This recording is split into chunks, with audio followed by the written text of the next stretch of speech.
ದೇಶಕ್ಕೆ ಯೋಧ, ನಾಡಿಗೆ ರೈತ, ಬಾಳಿಗೆ ಗುರು ಒಬ್ಬ ತಾನೆ.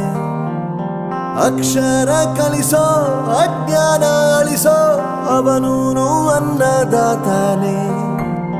ತಪ್ಪು ಸರಿಯ ತಿದ್ದಿ ತಿಳಿ ಹೇಳಿ ಸಮಬುದ್ಧಿ ನಮ್ಮ ಚಿತ್ತ ಶುದ್ಧಿಯಾಗೋ ಹಾದಿ.